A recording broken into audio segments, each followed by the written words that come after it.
ഒരു ദിവസം ഞങ്ങളുടെ കുട്ടികളും ഞങ്ങളും കൂടിയുള്ള നൃത്തവും പാട്ടും ഒക്കെപ്പാടെ കൂടിയുള്ള ദിവസമായി ഇതിനെ ഞങ്ങൾ കൊണ്ടുപോവുകയാണ്.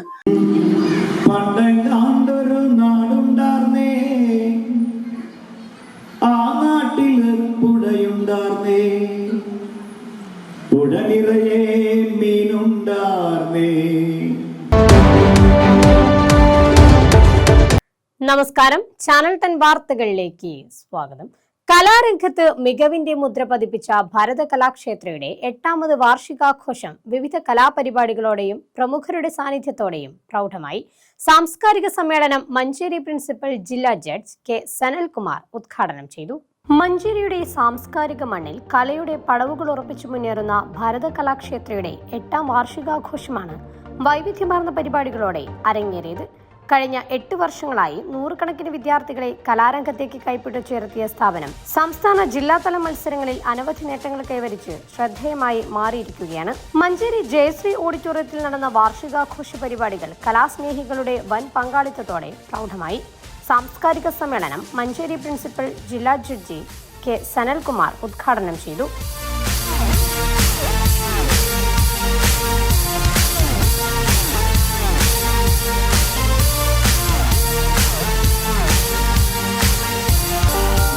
നൃത്തം എന്ന് പറയുന്നത് ഒരു സാധാരണ കലാരൂപമായിട്ട് നമ്മൾ തന്നെ മാറ്റാൻ കഴിയില്ല.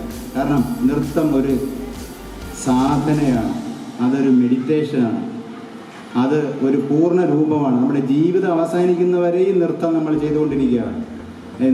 അതായത് ഭഗവാൻ നടരാജൻ്റെ കോസ്മിക് ഡാൻസിൻ്റെ മിമിക്കാണ് നമ്മൾ ചെയ്തുകൊണ്ടിരിക്കുന്നത്. അതിൻ്റെ പ്രതിബിംബമാണ് നമ്മൾ ഓരോരുത്തരും കാണുന്നതും ചെയ്തുകൊണ്ടിരിക്കുന്നത്.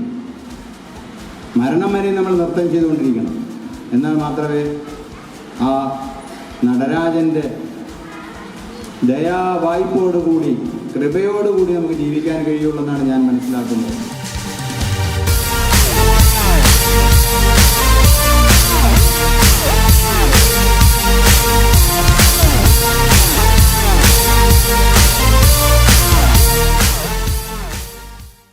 പ്രശസ്ത സിനിമാ താരം വിനോദ് കോവൂർ ചടങ്ങിൽ മുഖ്യാതിഥിയായി. കലയിൽ നല്ല താല്പര്യമുണ്ടെങ്കിൽ അവരെ ധൈര്യമായിട്ട് ആ വഴിക്ക് തന്നെ നിങ്ങൾ തെളിക്കണം.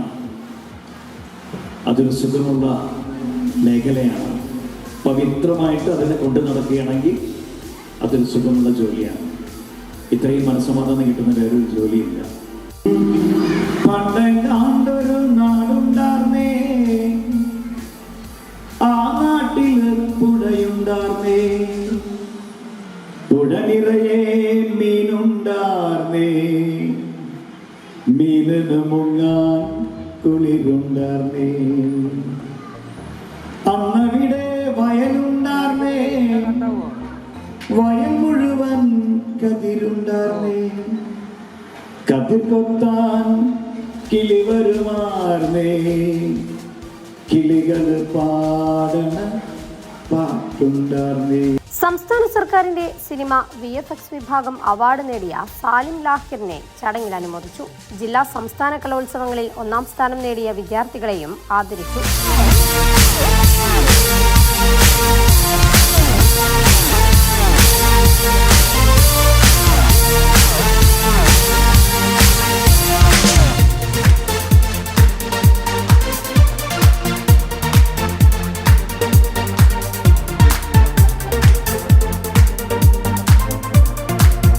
സാജൻ പള്ളിമൺ എഴുതിയ ലഹരിക്കെതിരെ ഒരു എഴുത്തുയുദ്ധം എന്ന പുസ്തകം പ്രകാശനം ചെയ്തു. ഭാരത കലാക്ഷേത്ര കഴിഞ്ഞ വർഷങ്ങളിലായി നിരവധി മെഗാ നൃത്താവിഷ്കാരങ്ങൾ, സാമൂഹിക ബോധവൽക്കരണ പരിപാടികൾ, കലോത്സവ വിജയങ്ങൾ, ദേശീയ തലവേദികളിലെ പ്രകടനങ്ങൾ എന്നിവയിലൂടെ ശ്രദ്ധേയമായ സാന്നിധ്യമായി മാറിയിരിക്കുകയാണ്.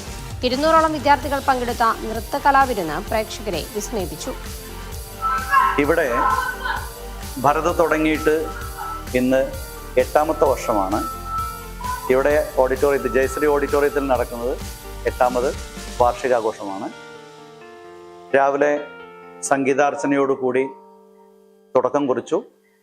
അതുപോലെ കലോത്സവ വിജയികൾക്കുള്ള സമ്മാനദാനവും, ഒപ്പം വൈകുന്നേരം മുതൽ 4 മണി മുതൽ നൃത്തത്തിൽ ഏറ്റവും മനോഹരമായിട്ടുള്ള അവതരണങ്ങളും, ഒപ്പം 5 മണിക്ക് വിശിഷ്ടാതിഥികൾ പങ്കെടുക്കുന്ന വാർഷിക ആഘോഷ സമ്മേളനവുമാണ്.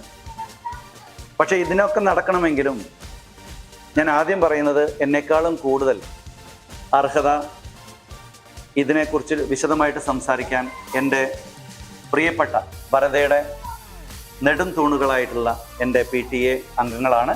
ഭരതകലാ ക്ഷേത്രയുടെ 8ാമത് വാർഷികം ഞങ്ങൾ രക്ഷിതാക്കളും ഇവിടുത്തെ അധ്യാപകരും മഞ്ചേരിയിലെ എല്ലാവരും കൂടിയുള്ള ഒരു ടീമായി പ്രവർത്തിച്ച് ഇന്നിവിടെ വിവിധ പരിപാടികളോടുകൂടി തുടങ്ങുകയാണ്. മഞ്ചേരിയിലെ ആദ്യ പകുതി, ഈ ദിവസത്തിൻ്റെ ആദ്യ പകുതിയിൽ ശ്രവ്യ പരിപാടികളൊക്കെയാണ് മുൻതൂക്കം കൊടുത്തിട്ടുള്ളത്. അതായത് പാട്ട്, ഉപകരണ സംഗീതം, അതുപോലെ പാട്ടുകളുടെ എല്ലാവരും കൂടിയുള്ള പാട്ടുകൾ, ഒറ്റയ്ക്കും കൂട്ടായുമുള്ള പാട്ടുകൾ, അതിനൊക്കെ നേതൃത്വം കൊടുക്കുന്ന ഇവിടുത്തെ അധ്യാപകരുണ്ട്. പാട്ടിനും പ്രത്യേക അധ്യാപകരുണ്ട്. ഓരോ ഇൻസ്ട്രുമെൻറ്റിനും പ്രത്യേക അധ്യാപകർ വെച്ചിട്ടുണ്ട്. അവരുടെയൊക്കെ കുട്ടികളുടെ അരങ്ങേറ്റവും കൂടിയാണ് ഇന്നത്തെ ആദ്യ പകുതി. ഒരു ദിവസം ഞങ്ങളുടെ കുട്ടികളും ഞങ്ങളും കൂടിയുള്ള നൃത്തവും പാട്ടും ഒക്കെപ്പാടെ കൂടിയുള്ള ദിവസമായി ഇതിനെ ഞങ്ങൾ കൊണ്ടുപോവുകയാണ്. രാവിലെ മുതൽ സംഗീതാർച്ചന, ഉപകരണ സംഗീതം തുടങ്ങിയ കലാപരിപാടികളും അരങ്ങേറി. കലാവിരുന്നിൽ പ്രശസ്ത കർണാടക സംഗീതജ്ഞൻ ഡോക്ടർ ദാമോദരൻ നമ്പൂതിരി, സൂഫി പ്ലേബാക്ക് സിംഗർ ഇമാം മജ്ബൂർ എന്നിവർ പങ്കെടുത്തു.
ഭരത കലാക്ഷേത്ര എന്നുള്ള ഈ സ്ഥാപനം മഞ്ചേരിയിൽ തുടങ്ങിയിട്ട് 8ാമത്തെ വാർഷികമാണെന്നാണ് ഇപ്പോൾ ഞാൻ അറിയുന്നത്.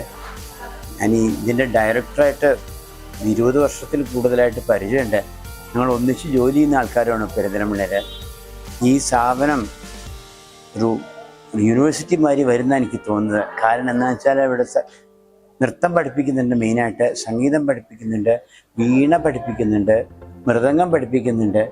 ഇനി ചിത്രരചനയുടെ കൂടി ക്ലാസ് തുടങ്ങണം എന്നുകൂടി എനിക്കൊരു അഭിപ്രായമുണ്ട്. അവിടെ ഇത് വളരെ നല്ല ഭാവിയുള്ളൊരു സ്ഥാപനമാണിത്. പ്രമോദിനും ഈ ഭരതകലാക്ഷേത്രത്തിനും ഞാൻ എല്ലാ ആശംസകളും നേരുന്നു. ഈ ഭരതകലാക്ഷേത്രയുടെ വിശിഷ്ടാതിഥിയായിട്ട് വരുമ്പോൾ ഞാൻ അന്യനല്ല. പ്രത്യേകിച്ച് ഞാൻ ഈ സ്ഥാപനമായിട്ട് ഒരുപാട് വർഷങ്ങളുടെ പഴക്കം, സ്ഥാപനം എന്നല്ല നമ്മുടെ ഈ സ്ഥാപകൻ പ്രമോദ് മാഷായിട്ടുള്ള ബന്ധമാണ് പറയുന്നത്. എൻ്റെ അഭിപ്രായത്തിൽ പിന്നെ അത്രയും ഒരു ആത്മബന്ധമാണ് ഞങ്ങൾ തമ്മിലുള്ളത്. അത് ഈ കലാക്ഷേത്രത്തോട് അവരോട് കാണിക്കുന്ന സ്നേഹവും എത്രത്തോളം ഉണ്ടെന്നുള്ള ഇവിടുത്തെ കുട്ടികളുടെ പെരുമാറ്റവും അവരുടെ പാരൻസിൻ്റെ തമ്മിലുള്ള അറ്റാച്ച്മെൻറ്റും കണ്ടാൽ തന്നെ മനസ്സിലാവും. ഞാൻ റെക്കോർഡിംഗ് സ്റ്റുഡിയോ മഞ്ചേരി നടത്തുന്നത്. ഇവിടെയുള്ള എല്ലാ പാട്ടുകളും ഒട്ടുമിക്ക സോങ്ങുകളും അതിൻ്റെ എല്ലാ റെക്കോർഡിംഗ് വർക്കുകളൊക്കെ എൻ്റെ SM സ്റ്റുഡിയോ എന്നാണ് ചെയ്യാറുള്ളത്. അതുപോലെ തന്നെ ഇതിൻ്റെ ഓരോ വളർച്ചയിലും നമ്മൾ കണ്ടുകൊണ്ടിരിക്കുകയാണ്. പക്ഷേ ഇപ്രാവശ്യം എന്നെ ഒരു അതിഥിയായിട്ട് ഇവിടെ ക്ഷണിക്കുന്ന സമയത്ത് ആണ് എനിക്കിതിൻ്റെ വളർച്ച എത്രത്തോളം മാഷ് പറഞ്ഞതിനേക്കാൾ എത്രത്തോളം ഉണ്ടെന്നുള്ളത് ഇവിടെ വന്നിട്ടാണ് ബോധ്യപ്പെട്ടത്. എന്തായാലും ഈ സ്ഥാപനത്തിന് എല്ലാവിധ ആശംസകളും ഇനിയും ഉണ്ടാകട്ടെ എന്ന് ആത്മാർത്ഥമായി ആഗ്രഹിക്കാം. PTA പ്രസിഡന്റ് ചിറക്കൽ രാജൻ ചടങ്ങിൽ അധ്യക്ഷത വഹിച്ചു. കലാമണ്ഡലം സരോജിനി ടീച്ചർ, ഭരതകലാക്ഷേത്രയുടെ ഡയറക്ടറും നൃത്താധ്യാപകനുമായ Pramod Thrippanachi, ward councillor Fathima Suhra, CM എള്ളണ മാനേജിംഗ് ഡയറക്ടർ അഹമ്മദ്, മാതൃഭൂമി ലേഖകൻ KMA Shukkur, doctor KK Joshi, മുതിർന്ന വിദ്യാർത്ഥിനി സുമ, KK ജനാർദ്ദനൻ, അഭിമന്യു തുടങ്ങിയവർ ചടങ്ങിൽ സംബന്ധിച്ച് സംസാരിച്ചു. ചാനൽ 10 മഞ്ചേരി.